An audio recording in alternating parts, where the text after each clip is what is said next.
times are tough, but you don't need to let your business struggle. That's why we created the free Business Success Summit, where you'll learn how to grow and scale your business even through hard times. Visit mnbusinesssuccesssummit.com to learn more. We don't know what it is to work for the government with a big salary and get all these benefits that you have for insider trading that the rest of us don't participate in, that you guys can get away with because you have access to that information. No, we have to work our tails off and we have to follow the laws. Many of you don't.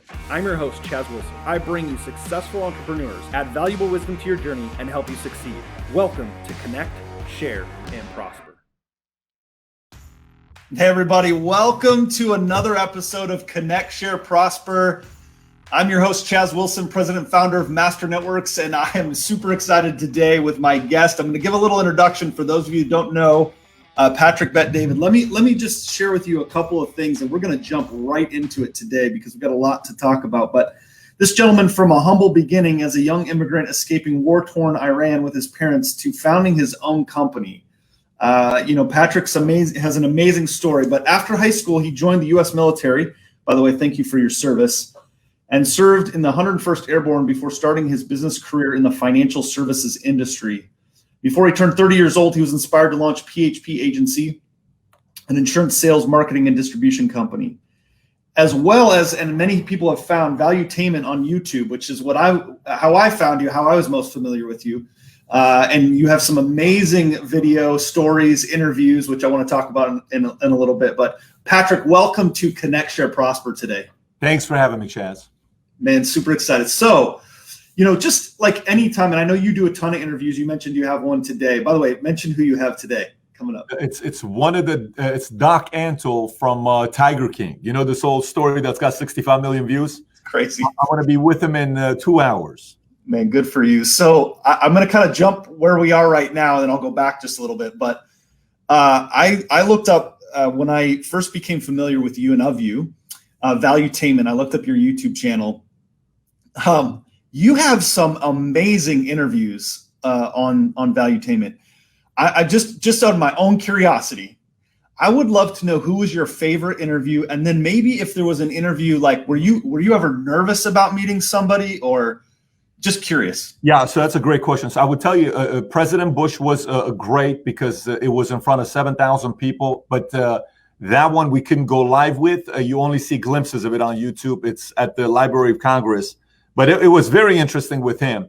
Kobe Bryant is probably at the top of the list because that one was picked up by everybody, got a couple 100 million views worldwide. Every major news network showed that interview that he and I did. It was powerful. I watched 10 minutes of it yesterday. It was pretty emotional just watching it because I'm a big basketball, Jordan, Last Dance competition, obsessive mentality. I mean, it drives me nuts when I'm studying these guys because I relate to them from the business standpoint.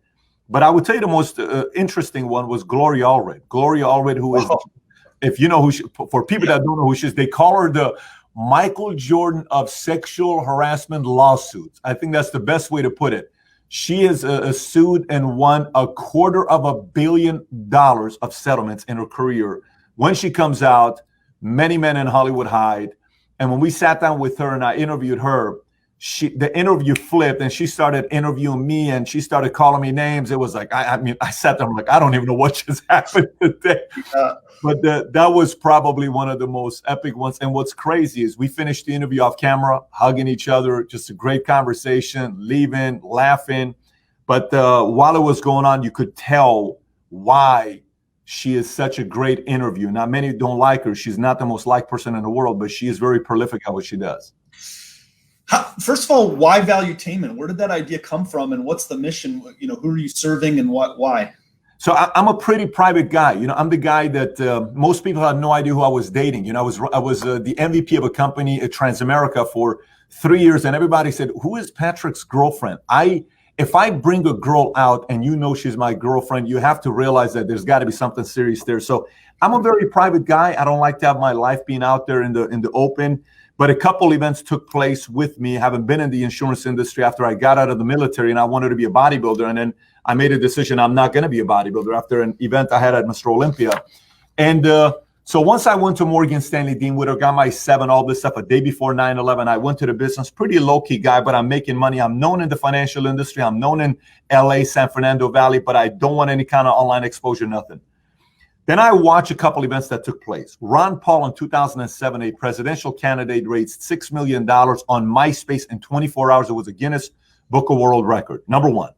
Then I watched Obama become a 2-term president, raising billions of dollars simply through social media with Facebook and YouTube, number 2. Then you see what happened with Donald Trump. Without Twitter, Donald Trump is not the president. He would not become a president without Twitter. He learned how to use social media. Then I saw what was happening with the marketplace in the insurance industry, where most of the agents were 59-year-old white males. And I kind of positioned myself and I said, where am I going to go here after reading the book, Blue Ocean Strategy, which I'm sure many of your audience has read. If you haven't, it's a must-read book for entrepreneurs, 4 million plus copies sold. I said, how are we going to make ourselves be unique? And that's when I said, Latino community, millennial community, we're going to focus on social media, and we're going to go and get women agents. Today, we're 54% Latino, 51% women. The average agent in the company is a 34-year-old Latino female, and our number one earner in the company, shy of $2 million, is an African-American woman, which is an anomaly in the insurance industry. No one even believes any of this stuff when they see the data until they come to our convention. They say, wow, this is pretty crazy. So now let's go to why Valuetainment, why social media.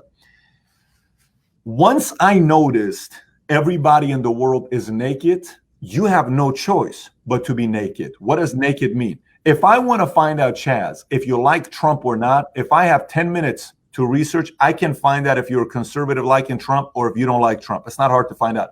Right. If you want to find out if I'm a fan of Hillary Clinton or not, it ain't going to take you a long time to figure out if I am or not. If you want to find out if I'm pro-business, you know, if I'm capitalist, if I'm a Laker fan, if I like Kobe, LeBron, if anything you want to find out, you can find out because the world is naked today. So you have two choices. When everybody's walking around naked, you can either keep your clothes on, which everybody thinks you have something you're hiding, which is what happens with social media. Or if the world is naked and you keep your clothes on, you are allowing the world to control the narrative of who you really are because you're not coming out. So that leaves you two choices. You can either be out there and constantly be worried about what people are going to say about you. You're going to come out and say, this is who I am. You like me, great. You don't, I'm totally comfortable with that because this is who I am. When that shift took place, I started a YouTube channel. My name, Patrick Bet-David is what the channel was called. And I did a video a week called 2 Minutes with Pat. And I did 100 episodes just to kind of test the water and see if I could do anything with social media, if there was an audience for it. 2.5 years later, we sat there in a meeting and I said, I don't think I want the channel to be called Patrick Bet-David anymore. I want to change the channel's name. What do you want it to be?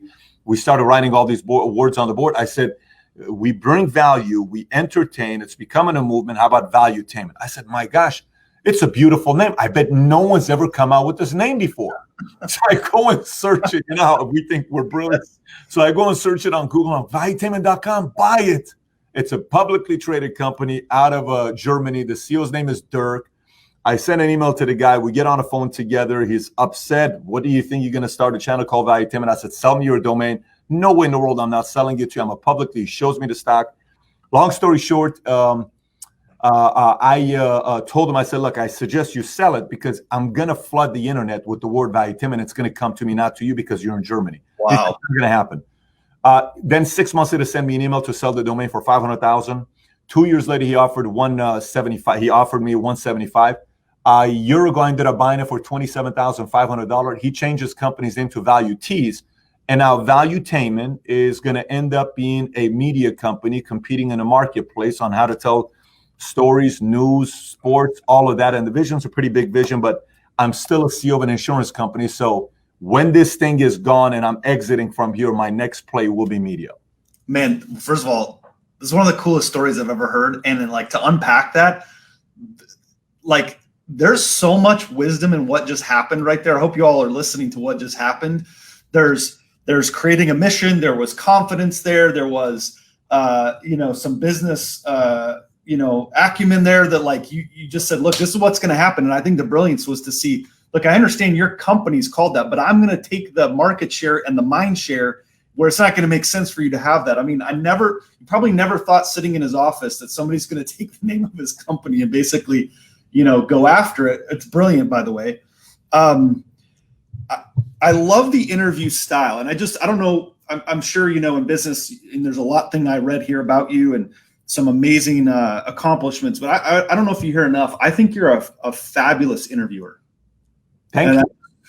The reason why I say that, I mean, I think there's probably lots of things, I don't know, maybe you've heard that a lot, but when I started my podcast, right, I'm more introverted than people know. I'm very private. This was incredibly difficult for me. I like my family to remain private. I'm a little bit like you talk about going naked. I'm a little bit more and more of that. But I have studied people to try to get better at interviewing. Man, you are good. You are really good at interviewing. Did you study someone, or is it like, how did you develop that skill? No, so it's so funny. We went as a group to watch Mike Wallace's documentary that came out 6 months ago. I don't know if you watch it or not. No. If you haven't, it's a great story to watch. And the reason why I wanted to watch Mike Wallace is because I'm a very big fan of the Shah of Iran. If you see this painting behind me, he's right in the middle. You got the Shah here, you got Lincoln, you got JFK and Einstein, you got Tupac, which is confusing. You got Ayrton Senna, the driver, which I named my daughter after his last name. Then you got Milton Friedman and MLK. And then they're debating two books on the table. I don't know if you see those two books on the table. One is Communist Manifesto. The other one is Atlas Shrugged. There's a lot of hidden messages in this painting. Anyways, so I grew up watching people being interviewed, meaning I'm a fan of, I watched more interviews than I would watch games. So people like the games. I wanted post-game interviews. So Michael's being interviewed. I would watch his post-game interviews just to see how he handled himself. Kobe's loses a game. I would watch his post-game interview. I would watch Barkley on how he would talk. I would watch, Lance Armstrong post-PED, how he was being, answered. Yeah. I'm just curious in that. And then also, I run an insurance company with 14,500 agents, which means I've done a lot of job interviews. I've been the guy interviewing and trying to figure people out. So, understanding what it is to bring on board sports-minded people and I'm big on birthdays. I hire April babies for home office. I hire October babies when they're dealing with customers or communication. I hire July and June babies when it comes down to organization and structure. I hire March babies who manage money. To me, and by the way, some people call this crazy. And it's not even a horoscope thing. It's a whole month for me. It's not like March 1st to this. It's a month thing for me. Tell me more about that. What do you mean? So like my birthday's tomorrow. So like I'm in April. What does that mean? Like what do you mean? Listen, I love April babies. They're very trusting. They're my dad's April 10th, and my COO was April 9th. My best friend in the world in the Army who became Delta Force is April 12th. They're just trusting. You can rely on them. They're reliable. They're offended if you correct them because values and principles are very important to them. And, they take things personally. If they decide they're going to do something and it matters to them, they're going to come through. They're not doing it for you. They're doing it because that's part of their character. It's just been my experience. It doesn't mean it's 100%, but I'm an odd guy and I bank on it and I say 60 to 70%. This has been my experience. So the point being, then I ask, tell me your relationship with your dad, like this. Okay, boom. How about with your mom? What role did mom play? Who were you closer to? What happened with siblings? Are you the youngest, the oldest, middle? Were you competitive? Did you play sports? When's your birthday? I'm constantly trying to understand people where they're at. And then I see them and I say, okay, maybe this person's here. Maybe that person's over here.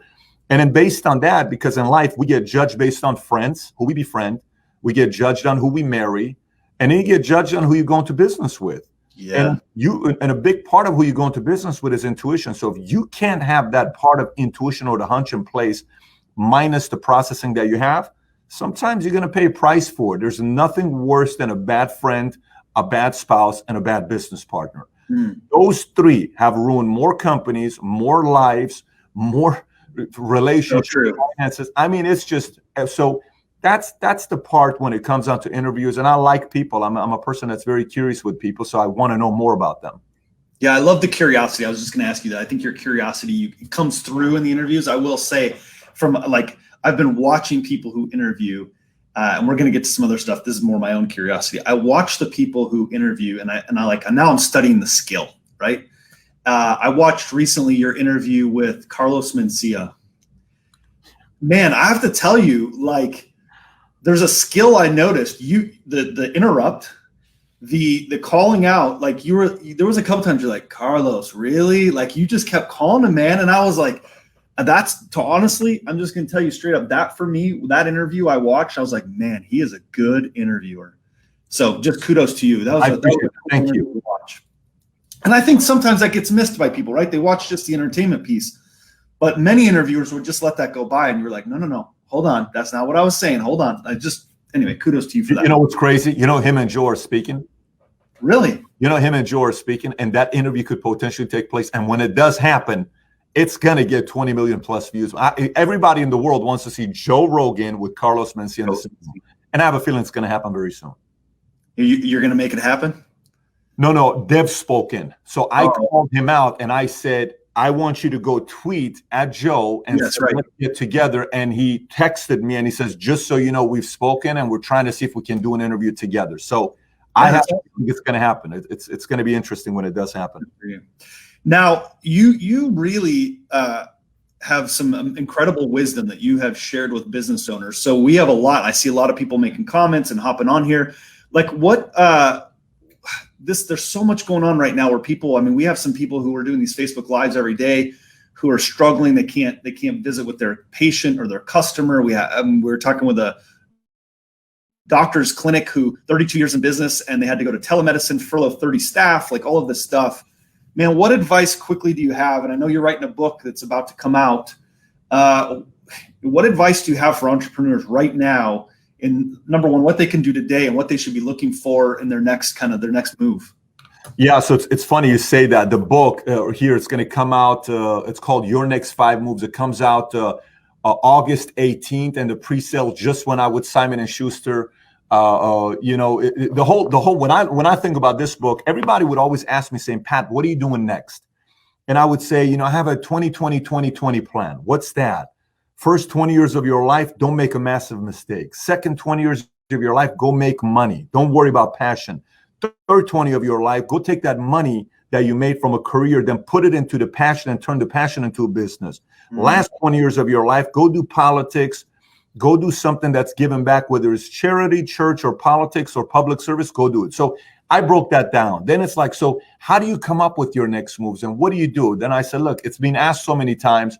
So then I once did a video and I gave a talk, think like a grandmaster. And then prior to that, I was talking about the number one skill set you can have is processing issues, because a dialogue took place back in 2007 when we were sitting down with a group of people and they were saying, what are the top 3 things? If you had 30 seconds left, what advice would you give to your kids? 3 things. And, be a man of Christ, marry the right person, control your emotions, hard work, save money, all this stuff that I'm hearing. And I said, I think the number one thing is you got to learn how to process issues. And learning how to process issues is not just, an easy thing to do, because, when you say your next 15 moves, so let's just say you play a game of chess. In the game of chess, the amateur only knows their next move.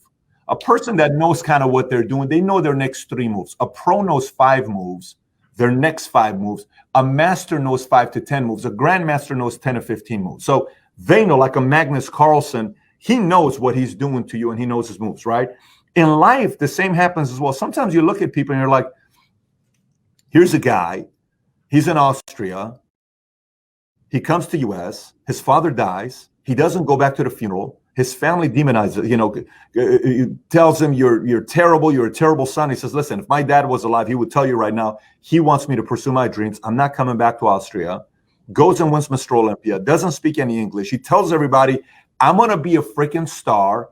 I'm going to win Mr. Olympia. I'm going to be a blockbuster actor. I'm going to marry a Kennedy. I'm going to be a governor. I'm going to be so wealthy, and you're going to read about me everywhere. How did he know that? There had to be a process with him saying, step by step, I'm going to do this first, then do this, then do this, then do this, then do this. And he did it. You think that's accident? I don't think that's accident. I think a lot of business owners today who are sitting around saying, Pat, what do I do next? Okay. First of all, for me, I am not a fan of how the whole thing's being handled. So that's a controversial position to have. So I'm not going to go there unless if you want me to go there, I don't have a problem going. No, I'm happy to. I'm not a fan of what they're doing today. I'm not at all. I'm not a fan of what's being done today. There's 2 communities that are not going to be affected by today's shutdown. It's the rich and it's the poor. Rich are not going to be affected by the shutdown. Why not? I'm in the ultra high net worth community. Ultra high net worth is 30 million to a billion.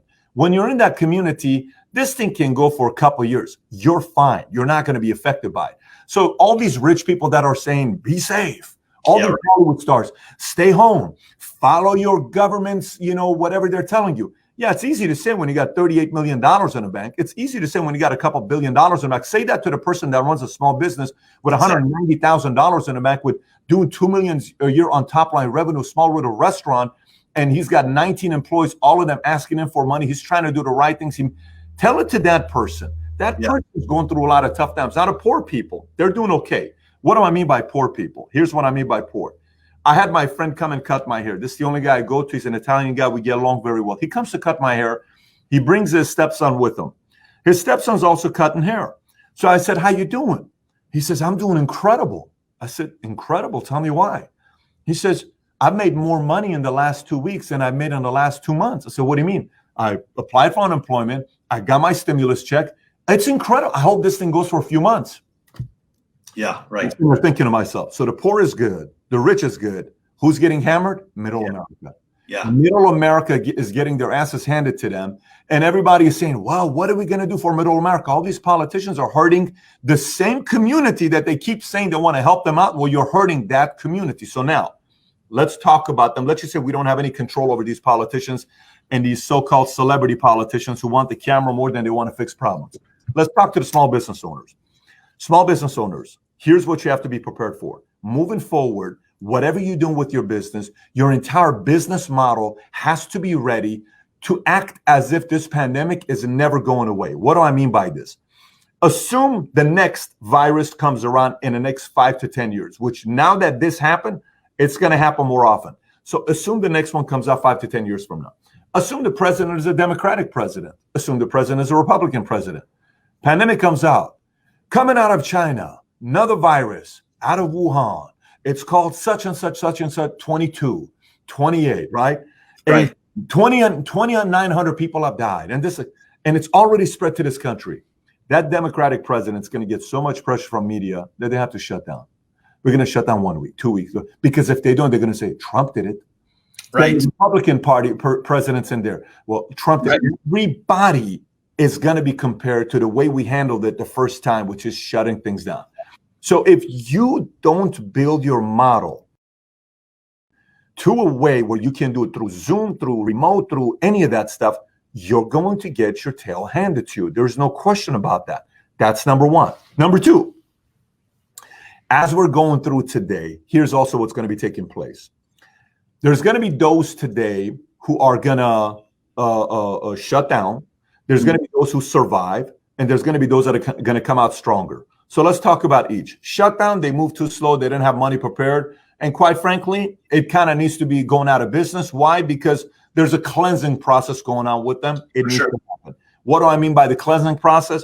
No one likes forest fires unless if they're natural. Let me say that one more time. No one likes forest fires unless if they're natural. What do you mean by natural? If you go study natural forest fires, they're necessary. Why aren't they necessary? Because when you walk into a forest, if you've ever walked into a forest, it's very dark. It's actually cold. Sun is out, but if you're under it, you're not feeling anything, right?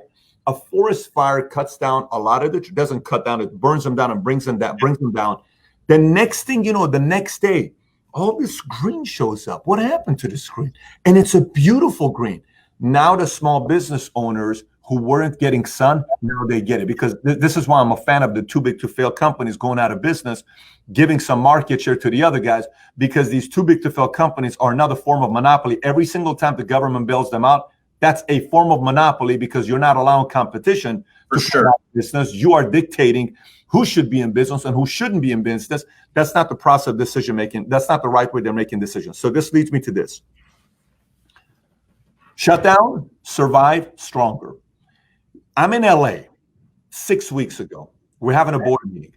I'm about to have my board meeting with De La Hoya and all the guys. I have my wife and my 3 kids and my nanny there. We're about to go into Universal Studios because that's what we want to do. We take our kids to Universal Studios every few months.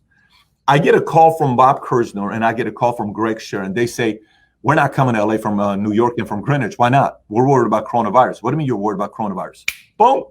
government shuts down. So I'm sitting there at Beverly Hills Hilton. I'm like, babe, we're supposed to be here for 5 days. I know. We're going home. What are you talking about? We are going home. Got on the plane. We headed back. I was only in LA for 23 hours. We came back. The moment I came back, I had an emergency meeting with my entire department. I sat down with all our employees. I let my employees ask as many questions as possible. I did about 15 hours of research on prior pandemics, how the market responded to it, SARS, Ebola, AIDS, all of them, to see if the market comes back, what happens. So I asked me any questions. We went through it.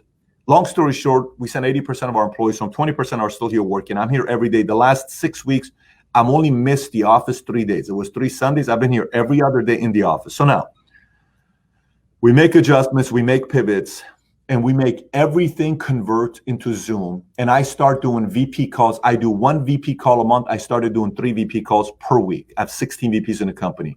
I do 1 marketing director. So all my 400 brokers nationwide, I do 1 marketing director call per month. I started doing it per week. And they're looking at my eyes to see how nervous or how calm or how confident I am. And we're talking openly with everybody. Ask me any questions. Ask me any questions. What's on your mind? What's on your mind? You look concerned. You look concerned. Why are you concerned? Bobby, tell me what you're thinking about. And we processed all these things together. Next thing you know, last month, we ended up doing 6,419 policies in a month. Last March, we did 4,779. Wow. And this month is going to be a record-breaking month ever. And we've never sold anything through Zoom. Everything's always been face-to-face. I'm a life insurance agent. Auto insurance, you never meet the agent. Life insurance, you meet the agent. It's a very difficult transition to make. But because we moved quickly and we pivoted quickly, we ended up having a positioning ourselves good in the marketplace. So any business owner that's watching this, these are times for you to realize you got to pivot, adjust, adapt very quickly. Unfortunately, many people waited too long. For some, it's already too late. For some that it isn't too late, start making your moves now, because assume it's going to be like this for a very, very long time. Man, like, I kind of forgot we were doing an interview. I was just listening to your wisdom. I mean, it's important. Like, you just demonstrated your next 5 moves. I mean, very much so. You just sort of talked about that. And I think that was a really powerful piece. I see some of the comments on here that are coming in, and it's powerful because it's one thing to pivot temporarily for a moment, and it's another to pivot for the future and make changes. And what I was hearing was, and so I don't know, are you going to continue Zoom with your agency going forward? I mean, oh yeah. I mean, we're doing Zoom no matter. Listen, we have 130 offices nationwide, 500,000 square feet of office space. We're not going away from that. We have tens of millions of dollars of money on the line with leases, et cetera, et cetera. So we can't get away from that business model overnight. But what we are doing is we are assuming these times are not going away. Right. And we're playing to that. And what it's causing us to do is investment bankers who are looking at us right now, they're looking at us saying, well, their model works if the government's not shut down. But their model also works if the government is shut down. Yeah. Oh my gosh, this is amazing. That's the business model, because you know, a lot of people say, well, I'm irreplaceable, I'm bulletproof, recession-proof. You're not recession-proof until a recession hits. And we are finding out right now which companies are recession-proof. And it isn't a lot of them that said they were, but you're finding out which ones they are. So, by the way, I'm not going to make it seem like it's easy. You have to realize I'm working twice as hard right now as I was before. But if you don't do it today, somebody asked me a question the other day. They said, so you're talking about opening up the government and, opening up the business. I said, yes. Why is that? I said, did you watch the Cuomo interview where the journalist said, what do you say to people that are willing to go back to work? Yeah, do you realize they could die? They're okay with dying. They don't want to have their businesses go out of business. And he's like, well, what do you tell them? They can't find a job. Go work for an essential industry. What do you mean go work for an essential industry? Essential industry is not hiring. It says, you have a job. I'm a journalist. But you don't understand. Not everybody's saying, well, I don't know. Go find a. He doesn't see. They don't have an answer anymore today. No, they're not touched. And I like the way he's handled New York. I'm not a fan of de Blasio the way he's handled it, but I'm actually, like, in a perfect world, my opinion is in the next 20 years, we are going to have a ticket that's going to have a Republican president and a Democratic VP, or a Democratic president and a Republican VP. I think that's going to happen next 20 years, because some of these things that's happening politically, America's going to have to say, we don't trust both of you guys. Why don't you guys join together so we can at least see you guys fight against each other? That's interesting. Decisions got to be made. That's interesting. So this lady says, calls me and she says, Pat, I'm telling you right now, I'm willing to risk my life being on the line and grow my business. I said, very interesting you say this. Then this other lady tells me, she says, Patrick, you know what? A lot of people ask me, they say, what's the pain of giving birth to a baby? Because men want to know. I said, okay, cool. Not a lot of men want to know. They're kind of, I've experienced my wife 3. I'm like, listen, I'm respect you. I'm good. I have a lot of respect for my mother. The moment the first baby you experience, you respect your mom, your sister, your wife. You're like, okay, I'm good. She says, the closest thing men will ever experience to the pain of giving birth to a baby is starting a business. She says, I've had kids and I've founded a company. It is so painful to start a company. When you give birth to a baby, it lasts 24 hours when you're going through it. When I started a company, it lasted years because every day I'm getting this mental, emotional torture that I'm going through. She's explaining this to me. I'm like, listen, I don't know what it is. I just know the business side. So here's what I think. I have 3 kids who are my kids, but I have a 4th kid. It's the company I started. Mm-hmm. There's no way in the world founders are going to let their companies go out of business. That's what people don't realize. It's not that easy to say, it's life or death. You're right. Losing a business is a baby. What the hell are you talking about? It's life or death. Of course we know it's life or death. We don't know what it is to work for the government with a big salary and get all these benefits that you have for insider trading that the rest of us don't participate in, that you guys can get away with because you have access to that information. No, we have to work our tails off and we have to follow the laws. Many of you don't. So I protect the small business owner, and I'm going to scream off the top of my lungs to say this to the business owner. But to the small business owner, while all this crap is happening, we have no excuses. We got to go pivot. We can't be victims. We can't say, well, that's why I failed. Nope. I'm also not saying that. I'm saying you do your part. But meanwhile, the small business owner community needs to come together more than ever before. This is why guys like you are needed, because platforms like this allows a community of small business owners to get close to each other, where they say, man, I'm also going through that, and they kind of help each other out. So that's what I would say to those small business owners. Man, it's so powerful. About 2 years ago in our community, I started saying that I think all business is local. It's no longer small, because there's nothing small about what any of us do, especially now. It's become exposed and revealed how tough it is, as you were just describing, to do what we do. I know here in Dallas, there's several business owners who now have said, screw it, I'm going back to work, and they're getting fined, and but they don't understand. And that's why, to your point, I mean, they're even discussing that potential suicides could outweigh the virus. Well, why? It's because the pressure of losing that child, quote, people who don't have that don't understand that pressure. They don't understand that you're taking that from me. And that's why business owners love to be in business, because they can control the outcome. Well, you just took that control from me. My ability to outcome, in some cases, people have allowed that to just be taken from them. That's kind of a whole nother point. But that's why that pain and that passion is so intense, because they just don't get it. Man, sorry, you got me fired there. And that's why, like, every night we're doing these Facebook Lives, and we have this community come on. And we got people who, I'm taking personal phone calls from people who are literally like in tears and can hardly speak because they don't know what they're going to do. They waited in some ways too long to build their network. And that's what we talk about here. We build networks because networks insulate people. And you've done a fascinating job of building this network. I'm always curious of how you've gotten some of these people to be interviewed, and how you've built these people around you. Is there a skill set or a skill particularly that you've done to expand your network and your connections? It's a very simple rule. Give a lot first, then ask. I don't ask until I've given to you. So I give you, and then you'll give me. So it's a very natural law. And if you don't, I'm okay with that. But I'm going to start off by giving a ton to you. The first way this got started with me is I got out there. I'm at LAX at this hotel. This one man is speaking from stage, and he's giving a message, and I'm blown away by his charm. I go up to him afterwards. I said, I'm not interested in what you're doing, but I'm interested in a relationship with you. And he says, great. I said, you mind if I take you out to lunch? He said, sure. So I'm 21 years old. I take him out to lunch. We sit down, we talk. He was living in Westlake in California, nice area. And he invites me to his 50th birthday party. I go there, a bunch of, who's who type of people are there. And this guy was Diana Ross's hairstylist before. Anyway, so I go there and I'm like, oh my gosh, what is going on over here? So I network with them. Then I said, listen, how can I help you? He says, what do you mean? I said, just the fact that I'm around you, I just got out of the military. I need to be around people like this. How can I help you? He said, my son's in prison. I said, okay. He says, he's in there for 9 years. I said, what would you like me to do? He says, no one goes and visits him because it's at the men's colony. It's not a nice prison. I said, I'll go. He says, you go? He said, my relatives don't go. I said, no, I'll go. He said, okay, it's a 4-week process. I did my application, social, everything. 4 weeks later, I get approved to go visit him. I go visit him. I'm there with him the entire day. It is not a pretty place. Blood, Crip, MS-13, everybody's there. I'm in there with him.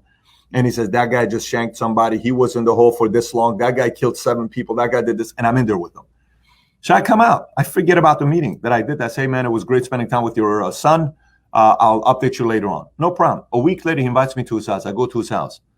He opens up his Rolodex. He says, this is my Rolodex. Here's 600 names and numbers. You can call them and use my name saying, I highly recommended you. When they call me, I'm going to vouch for you. I said, you sure? He said, yes. I said, great. Called with 600 names. One name led to another name, led to another name, led to another name that eventually made me 30 million bucks. One contact made me 30 million bucks. That I ended up using in every aspect of my business forever.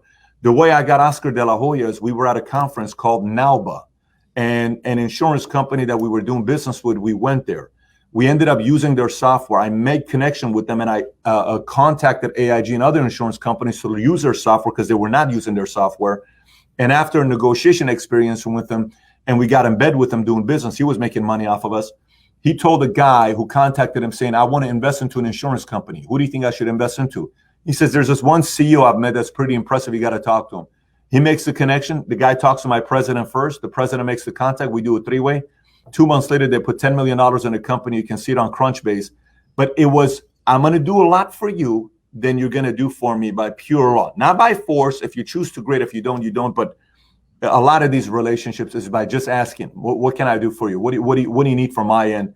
And then eventually things will come back to you. So guys, you listening right now just witnessed in real time what we talk about all the time. You're one relationship away from changing your future. I see Barb just posted it. Let's put it up there. You're one relationship away from changing your life.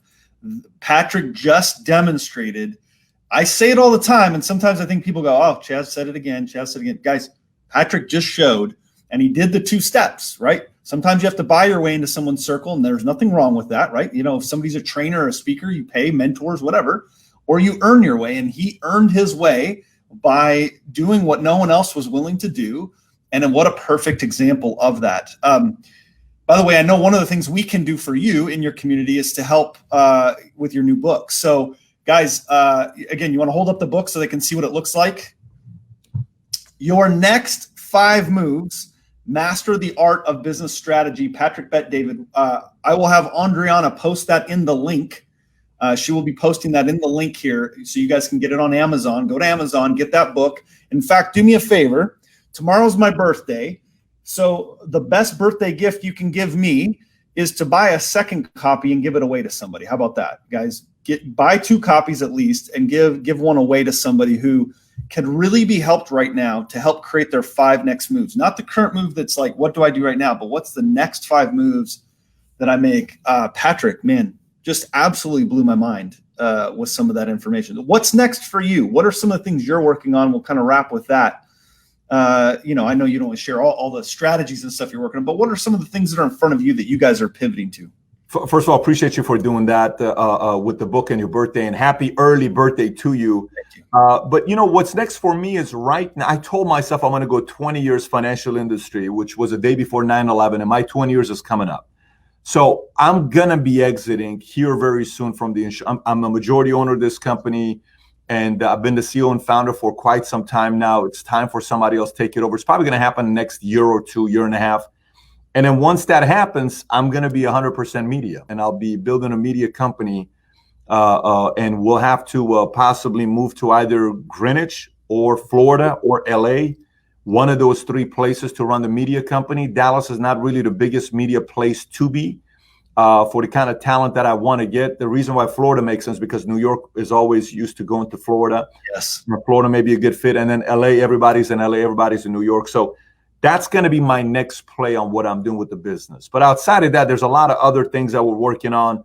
we always have big projects going on, always have some big projects going on, but those are some of the ones that would be some of my next moves. Man, other than us, and Adriana posted the book there, other than us helping with the book, what else could our community do for you? I would say stay in business. You know, the biggest thing is stay in business, like meaning represent the small business owner community. You are not by yourself. I know sometimes, you know, what we want to say, we don't want to say because we're worried about how people are going to look at us and all this other stuff. And I understand it. I had a guy that called me the other day. He's a very, very, very well-known athlete that the world knows about. But unfortunately, his sport he's a part of doesn't match his political beliefs. And he's worried. He's so worried about, what should I do? Should I, you know, wear it on my sleeve? And should I do this and should I do that? I said, you know, the easy thing to say is to say, yeah, who cares if they don't like you? And I said, I'm just going to tell you, man, first go make your 10 million. Yeah. Go lock up the 10 million in the savings so they cannot bully you.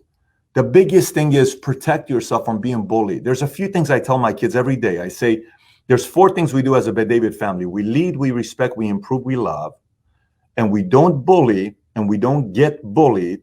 And the 4 things we pray for are courage, wisdom, tolerance, understanding. But I talk a lot about bullying.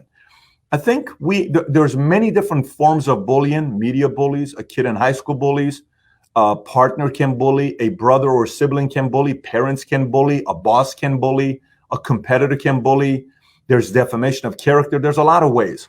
Stand up. I think it's time we kind of stand up, but at the same time, while we're standing up, that doesn't mean we stand up and we, you know, have to go at it, you know, XYZ with 100% of everything that we believe in if you don't have the money. But stand up so they kind of know you're tough, and then they'll kind of back down. They won't mess with you, because if you don't stand up, they're going to keep bullying, and that's the rule of thumb with bullying. And then hurry up and make your millions, not for the Ferraris, not for the Lambos, not for the watches, not for the corner house. It's for you to be having a strong backing where you cannot be bullied moving forward. That'd be my biggest suggestion I would make. And I know you're asking for what I would want, but I would say, you know, let's toughen up. Let's stand up straight, chin up, keep running your business. Don't be afraid of the bully. Sometimes you got to bully the bully, and then go make your millions, protect yourself. And that's going to make the economy better, because the more of us doing that, taxes could go lower, and then eventually we can pay off our debt. So that's what my biggest suggestion will be to your audience. Guys, go get the book. Go buy a couple copies, give them away. Share this. Again, it'll come out Wednesday on all the podcast channels. You got to see it live. Make sure you go share it. Tag some friends. Let them know about this message. Patrick, listen, you're like me. We're busy guys trying to make an impact, and I appreciate you carving some time for our audience, for our people, and giving them some valuetainment, but also some valuable wisdom from another fellow business leader. So, man, really appreciate you being on the show today, and we really wish you the best with the book and with all that you're working on. Thanks, buddy. Appreciate you for having me. Guys, remember, every Monday, noon Central, I bring successful business owners like Patrick, where, listen, they don't just share the ups, they share the downs. They you know, like Patrick said, you know, they get naked there, if you will, and they share, look, they're going to expose what's real about business. And Patrick did that today. So remember, if you want to be notified every time we go live, make sure you subscribe to the Master Networks channel, and you can see people like Patrick. Till next time, next Monday, you guys, remember, connect, share, prosper.